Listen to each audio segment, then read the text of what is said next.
July August গণ অভ্যুত্থানে মানবাধিকার লঙ্ঘন ও নির্যাতনের বিষয়ে জাতিসংঘের প্রতিবেদন প্রকাশের পর আরও জোরালো হয়েছে সাবেক প্রধানমন্ত্রী শেখ হাসিনা সহ জড়িতদের বিচারের দাবি।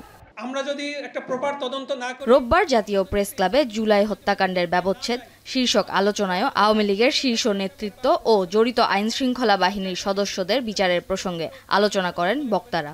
বলেন, সুন্দর বাংলাদেশ গড়তে জুলাই হত্যায় জড়িতদের বিচারের আওতায় আনা সহ আওয়ামী লীগকে নিষিদ্ধ করা প্রয়োজন। অবৈধভাবে গত 15 বছর সম্পদ অর্জন করেছে, এই সম্পদকে কুক্ষিগত এই সম্পদকে ক্রোক করতে হবে, বাজেয়াপ্ত করতে হবে। তা আপনারা দেখছেন একটা আওয়ামী লীগের এমপির কোনো সম্পত্তি এই সরকার বাজেয়াপ্ত করছে? সে তো এটা বুঝেই না। এই সরকারে যারা উপদেষ্টা আছে তারা এইসব বুঝেই না। তবে অনেক রাজনৈতিক দলই আওয়ামী লীগের বিচারের চেয়ে নির্বাচনের জন্য বেশি উদ্গ্রীব বলে ক্ষোভ প্রকাশ করেন জাতীয় নাগরিক কমিটির নেতারা। জাতিসংঘের রিপোর্টেও কিন্তু বলা হয়েছে যে সবগুলো খুনের সাথে শেখ হাসিনার জড়িত থাকার কথা। সেই শেখ হাসিনা ভারতে বসে এখনো পর্যন্ত উস্কানি দিয়ে যাচ্ছে, কিন্তু আমাদের সরকার ভারতের সঙ্গে এখনো পর্যন্ত শেখ হাসিনাকে দেশে ফিরিয়ে নিয়ে এসে বিচার করা হবে এই আলাপের মধ্যেই এখন পর্যন্ত যেতে পারে নাই।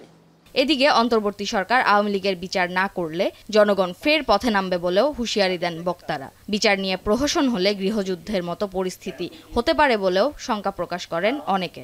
আমরা চাই বাংলাদেশে গত 53 বছরে যে বিচারহীনতার যে সংস্কৃতি রয়েছে সেটা থেকে বেরিয়ে এসে একটি নতুন সংস্কৃতি বাংলাদেশে চালু করার জন্য বর্তমান সরকারের এই ইন্টারিম গভর্নমেন্ট যদি আওয়ামী লীগ প্রশ্নে কোনো ক্ষেত্রে ধীরগতি বা নীরবতা অবলম্বন করে তাহলে হয়তো বা জনগণ আবার রাজপথে নিজেদের হাতে আইন তুলে নিতে বাধ্য হবে।